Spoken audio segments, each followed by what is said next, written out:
Yes, I know you're gonna say it.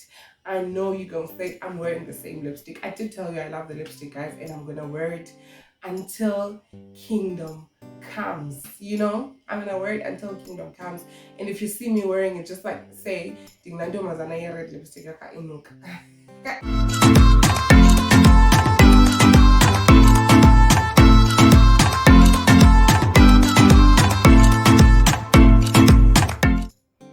What's up, guys? This is Vibes with Simi, and I'm your host, Simi. This channel, I create content about mental health, entrepreneurship, and parenting, and many more. So if you're new here, don't worry. We both new. Take a sit and sit down. And if you're an old bunny, oh, thank you for coming back. A little more than a week ago, I posted on Facebook about inner child healing. I posted, it was a picture with a caption that says, a lot of people in my age going through some inner child trauma. They have inner child wounds. And I posted that. Like, it's been something I have been like anticipating. I've been typing and deleting because sometimes you usually don't want to come off as that deep and very emotional person to people because it's somehow not acceptable. But anyways, so not a lot of people commented on that thingy, on that post. I'm gonna stick it right here so you guys can see. Not a lot of people commented on that post. However, quite a number of people shared the post. I think it had like a little less than 10 shares, or a little more than 10, I don't know, a little less or more than 10 shares. So what actually happened was the people who, the friends of the people who actually shared the post, because you know what, you can actually share a post on Facebook, and then someone else can share a post, and they're completely out of your friend, out of your thingy, out of your friends on Facebook. I think that's what I meant. So like, people started sharing this video or this picture, and I was so overwhelmed because now people started inboxing me from seeing that post, but I cannot disclose some of the things people were saying because they confided in me, so I'm breaking their trust. So it was more of me getting a thumbs up from God. It was sorry, when that happened, it was more of me getting a thumbs up from God, saying that, okay, this is what you should be doing. Because in actual fact, I know that I'm a very influential person, but the reason why I was hot and cold about YouTube is because before I started YouTube, I wanted all this equipment and all this material stuff so that I can look typically like the influencers, so that my videos can be like typical influencers and everything, vlogs and dun. And the truth is, my life is not there yet. Like, I do not afford such a lifestyle, and I'm not ashamed to say that on camera. I do not afford such a lifestyle. I don't even know why I spend so much pressure on myself.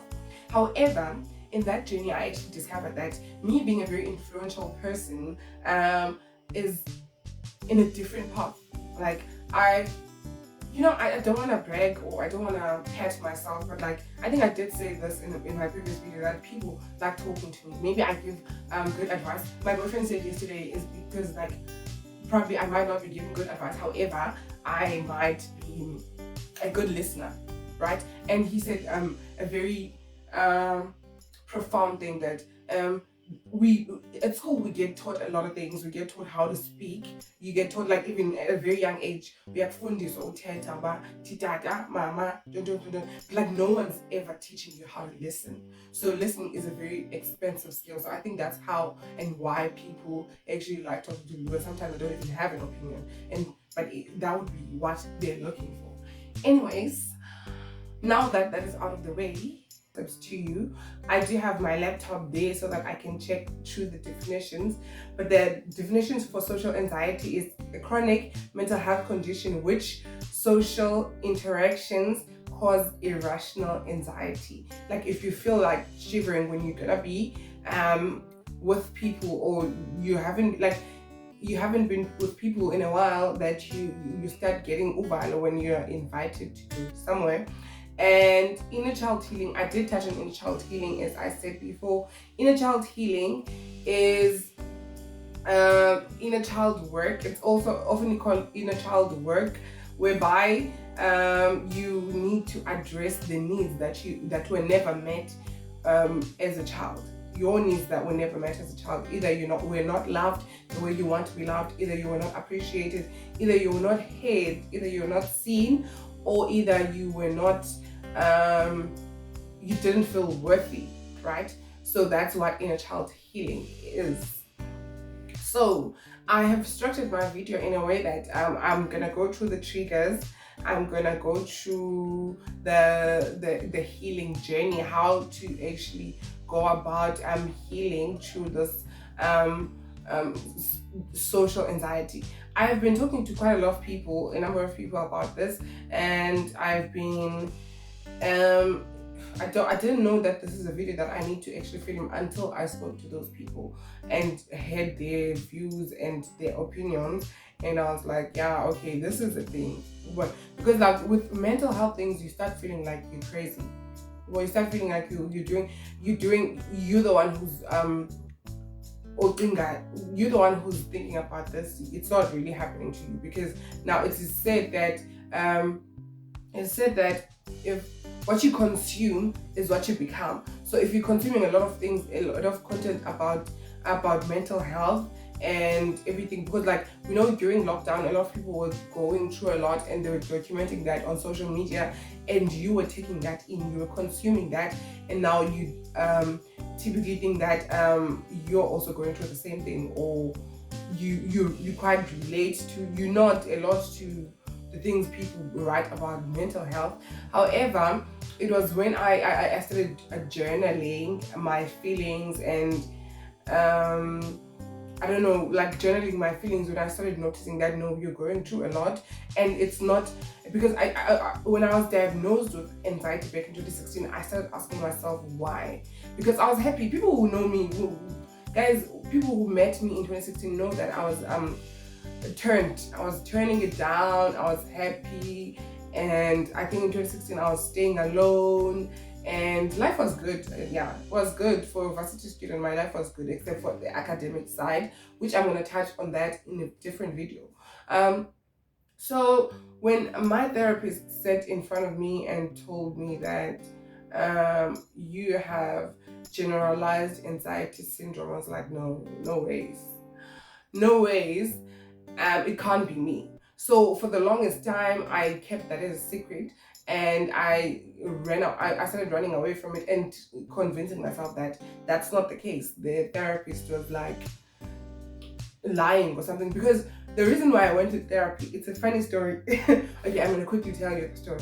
So like I was in a shuttle and someone said something about them getting NSFAS easier because they went to counseling, right? So this guy was like, it was a gay guy. It was like, so you know what I did? I went to student counseling and went for counseling and started crying my lungs out about me missing my roommate who passed away or whatever, and now I can't stay alone and I need to be between at rest. But NSFAS is not paying for me. So the therapist ended up writing a letter for that guy, and that guy ended up getting a res and getting NSFAS. So in my head, I'm like, I've been applying for NSFAS, right? I've been applying for NSFAS. 2014, 2015, I didn't get NSFAS. So 2016, I'm like, this makes sense. Let me just go do it. So when I get to the therapist's office, if I remember correctly, her name was Roxanne. So when I got there, I sat down, and you know the typical stuff, and she said, tell me about yourself. Why are you here today? And I knew I wasn't okay the minute I started sobbing, and it was not fake. But like, because I planned to go there and like fake cry and all of that, I knew I was not okay the minute I started sobbing when she was like, so tell me, why are you here? You know, when you get to that space, therapist guys, when you get to that room, it's just an environment that makes you uncomfortable with it makes you uncomfortable with I don't know, it makes you uncomfortable in a way. So like when I got there was this energy, this aura that like sort of lifted everything I was feeling, and it came to life. So when she uttered the words that so why are you here today? Yo, I guys, like it, I started crying. I cried a lot until that session. Our session was from 9 to 9:30, like every day. 9 to 9:30, not every day, on days that I don't have class at 9 to 9:30. That whole 30 minutes, we didn't have a session that day. That whole 30 minutes went by without me saying anything. Even the second time went by without me saying anything. The third time she was like, no, you know what? Just write everything you want to tell me down. So I wrote a letter to her. It was a 2-page letter. I wrote everything, and she said to me, oh, and I was given also a quiz to take the quiz down. And she said to me, you have anxiety. And I couldn't believe it. I'm sorry I took the most part of the video, but I'm getting to the social anxiety part. So in 2016, I was turning it up, kumnandi. Came 2017, I was staying at Res also. So there was no time for me to be social anxious, because I'm with people. The most time I'm with people and I'm enjoying my time. So like I was faking enjoying my time when I'm with those people. And then I got into a relationship. And I think my relationship was an escape to actually sort of close everyone down. I know that people say most people in a relationship, most ladies do that. When you get into a relationship, you like close out, yes, and then like if the relationship ends, then that's when you sort of like want to rekindle friendships. So but that's not what happened with me. I'm still friends with my friends, but like it's more of over the phone than physical. So, and also my friends started moving to Eastland, like started moving out of town, and now I was like, I don't have any more, like I do have quite a few friends left in PE, but I stay really far. So what happened was, now when I have to like be around people, I get this anxiety that what am I gonna say? Like, you know, social anxiety like gives you this this thing of feeling like your opinion's not important, right? That's another thing. You feel like your opinion's not important. So like when people are having a conversation, if you're with or around people are having a conversation, you sort of like suppress your opinion, because, or rather go with someone else's opinion even if you don't agree, because their opinion is acceptable, and you don't wanna chase people away, or you don't wanna, I don't know, you don't want people to leave you or to see you in a different light, right? And which brings me to my next point, which is codependency. Like social anxiety, one of the branches of social anxiety, one of the causes of social anxiety is codependency, because like now you're codependent to people, and then codependent, if you don't know what codependency is the inability to be alone. It's either the inability to be alone, as in physically or emotionally. You always want to be in a relationship with someone, you always want to be in a friendship, you always want to be with someone in a room. You can't be in a room alone. So now when those people leave you, which is the third point, abandonment. When those people you are dependent on leave you, and then that sort of like defines the person you're gonna become after. It sort of like gives you leeway to go into your corner and sit there, because people leave me. Just because 2-3 people left you, now you are this person who categorizes themselves like people leave me, right? So I'm speaking about codependency. So what codependency does is that it makes you be this person who's socially anxious, right? Because you don't want, now you're aware, it's the awareness, you're aware that you are codependent, right? Now you're aware that the reason why I'm feeling all these emotions I'm feeling because the people left me is because I was codependent on them. Now you are very much aware, and you don't want to be in that space anymore, right? You don't want to allow yourself to be loved. So in 2017, when I got into a relationship, my partner really had a hard time penetrating to me, because I was as a child, we're talking about inner child, the social anxiety and its relation to inner child. You know, me as a child, I did suffer abandonment at some point. I don't want to mention the scenarios and the stories, because the truth is these stories include other people. But as much as they're about myself, they're also about other people, and I don't want them to feel bad. And you know that things you are not aware of are not our fault, because if they did that to me and they're not aware of that, it's not their fault, but it's their responsibility to know, right? So moving right along, at a young age I did suffer abandonment. So it was from a person who was very close to me, and also I do have daddy issues. I did suffer abandonment from my dad's side. So like when I got into relationships prior the one relationship that I'm in now, it was sort of like me knowing that you don't leave me, you don't leave. But like it's sort of me waiting for you to do it. But I'm just camping and sitting and waiting for you to leave. And then when they leave, like it got to a point that like I knew the signs. Man, okay, it's gonna happen. Like it's gonna happen. It's I know it's gonna happen, and I just move. And just take and remove myself from the situation so that it doesn't hurt as much when that person leaves me. So it was sort of a trend. It created a pattern, because you know with mental health you get into these patterns that you can't really get out of. So it created a pattern in me that every time I'm in a relationship, I enjoy while it lasts, but I know at the back of my mind the person's gonna leave. And once they show the signs that I was convinced I know, then that's when I remove myself from the situation.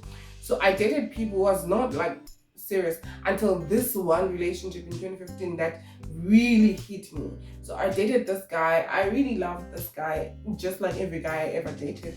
I really loved this guy, and he got someone else pregnant, and that was really a hit for me. Like I remember when the night of our breakup, when I went out with my friends, they were going out. I went out with my friends. We went to Utinate. There was this club. I don't know if it's club, a pub, or whatever I called Governor.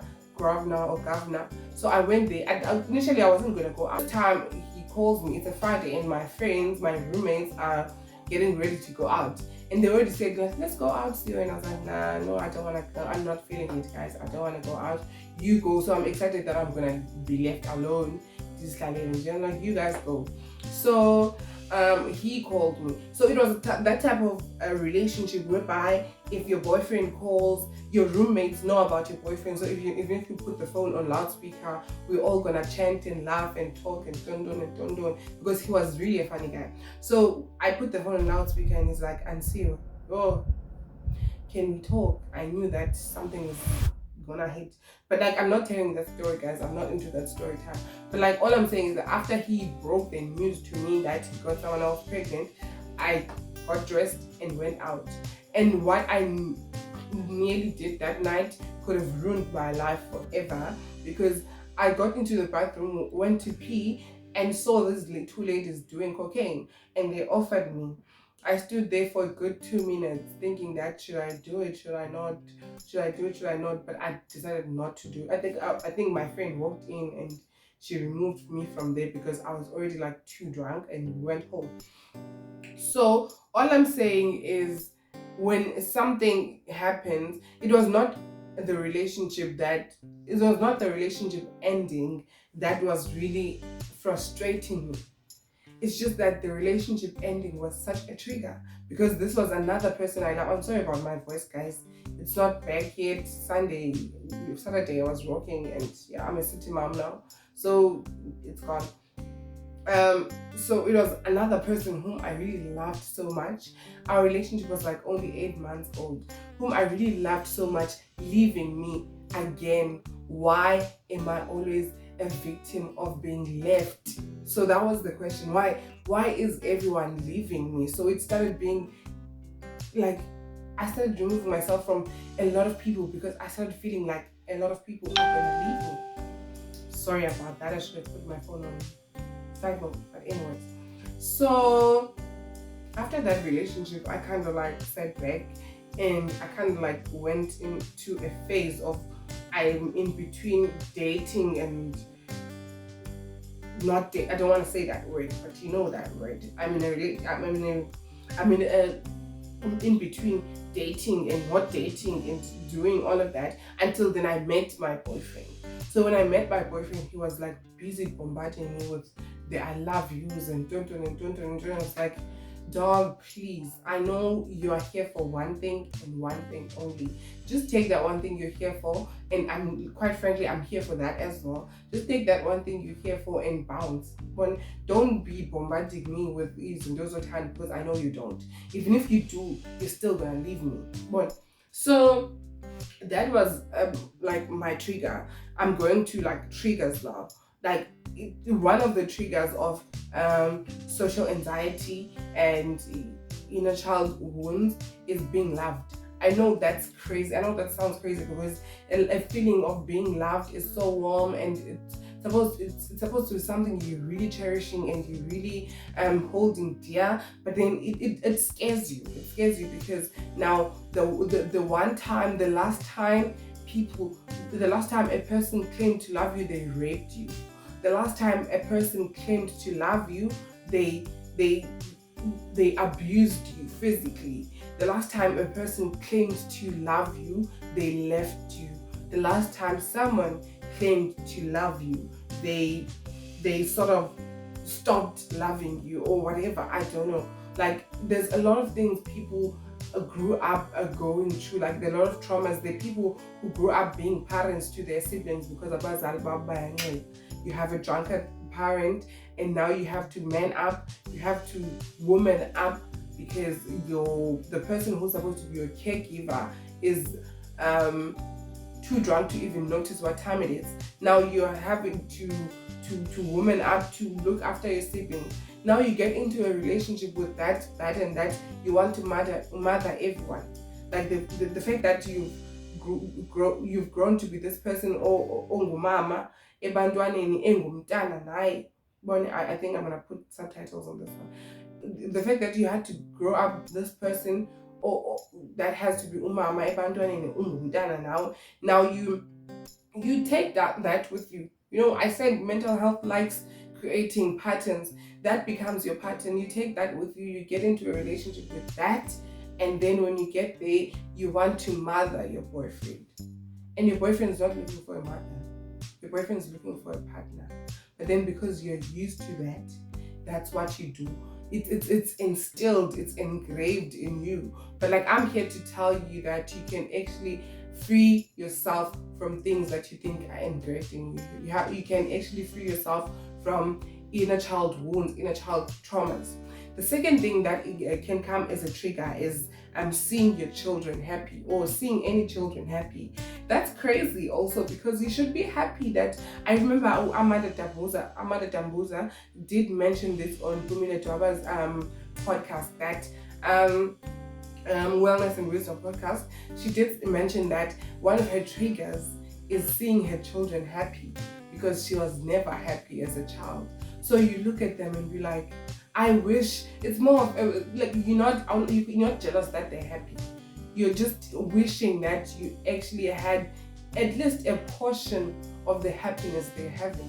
But just looking at them and feeling like I wish my mother made me that happy. I wish my father made me that happy. I wish my sister, like it's more of a wish. So that's another trigger, actually, seeing kids happy. Also TV programs can be triggers also. Like you watch something and you start crying. Like I know I'm empathetic. I know I'm an empathetic person. If I watch something, even if it doesn't happen physically, I'm watching it on TV, it's acting. My boyfriend always say, baby, it's acting, just chill out. But like, even if that happens, I always cry. I'm an empathetic person. And that could be a trigger also, because you're watching someone being raped on TV and you were also raped as a young person. So to you, it becomes, it's sort of, but also social media can be a trigger. I did mention before that during lockdown, everyone was going, like most people were going through the most, and they were documenting these things on Twitter, on Instagram, on Facebook. They like someone's going through someone's going through the most, and now you start adopting that feeling, that negative energy. You take it and put it into your life, and it triggers you to be in that state of mind. So now that I've mentioned the triggers and the symptoms and the causes, I'm gonna go to the healing journey. Now, I did mention before that I have started journaling. Maybe you can start, if you listen to this video and you start nodding to a lot of things I've said, start nodding to a lot of things I've said, and you feel like you relate, but you don't wanna actually self-diagnose yourself of social anxiety, or you have inner child traumas or whatever. Just write everything you're feeling down, and you're gonna read those things and you're gonna notice a pattern, and that's when you can tell that you really do need help, either self-help or going to seeking help from someone else. So journaling is the number one thing you need to do before anything. And also the second thing is be real with what you feel in order to heal. Like, be real with what you feel in order to heal. Because if you're not real with that, for the longest time I was like, what is this word? I don't know the word, but I was sort of like avoiding what I'm feeling, because the people who did these things to me, and the people who abandoned me, are people whom I really love and who really love me. They have their reasons why they did what they did. Of course, I understand now as an adult. I did say that I'm a happy adult. I am a happy adult. However, my inner child is struggling. My inner child is struggling to let go of a lot of things that happened as a child. Now I need to go back and hold my inner child's hand and tell them that I'm not leaving you. I'm not gonna leave you. I'm not leaving you. I'm just going to do what I need to do. It's me affirming myself, which is the third point on the healing. Affirming your inner child, and telling them all the things that they felt all the needs they felt they were not met when they were young. If someone was not heard, try to listen to your inner child. I know this sounds crazy. Try to listen to your inner child. What do you need? What do you want? What do you want me to do for you? And you try to do that, right? In order for you to actually heal. So I'm saying be real, because I was not real. I started saying that, no, I'm just being a sissy, I'm just being a crybaby. All that happened in the past. I'm not disregarding that everything that happened in the past, and we left it in the past. But the fact that I'm still reliving the moments mean that my inner child is not over it. I'm over it as an adult, but my inner child is not over it, because it hasn't. I know you have to like and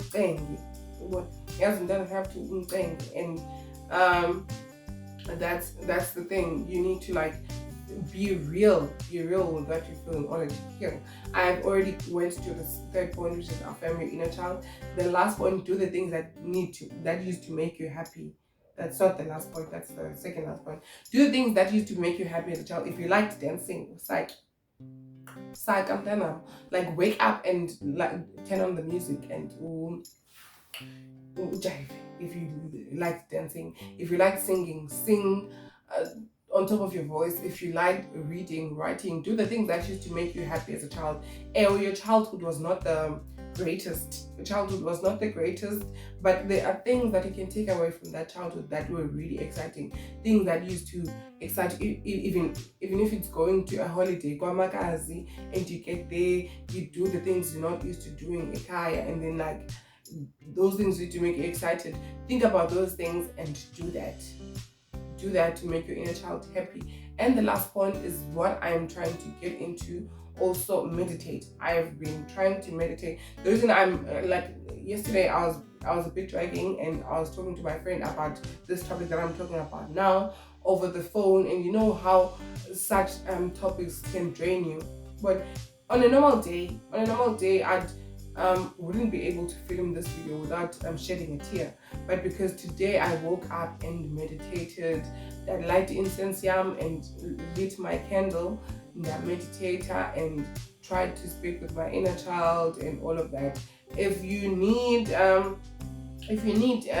guided meditation, guided inner child meditation, I'm gonna share a few links on the description box. I hope I don't forget. I'm gonna share a few links on the description box for you to read. So guys, I think that is it for this video. I don't know if I covered everything, but if I didn't, please leave a comment down below. And if you got to this part of the video, thank you for watching, and please leave a comment down below. Say lollipop if you did get to this part of the video. Please comment lollipop down below, and I'll know that you got to this part of the video, and that will make it really exciting for me that I'm creating content that really people want to consume. I've noticed that my East Equities video has like got over 500 views, and while my other videos have like 100 views or even less. And please guys, let's get to 100 subscribers. Let's try to get to 100 subscribers. Please subscribe, please ask your family members. Before not subscribe. Yeah, subscribe, you know, and like the video and comment. Like, I really appreciate it. I really like reading your comments and replying to your comments, you guys. You don't know, like, I really appreciate your likes. I appreciate your subscription, but like, I really love your comments. So please try to leave the comments down below. Don't forget to comment lollipop if you got to this part of the video. That is it for the video. Thank you so much for watching, and please to the new people on this video, please take a chair. This is where you're supposed to be. Sit down and relax.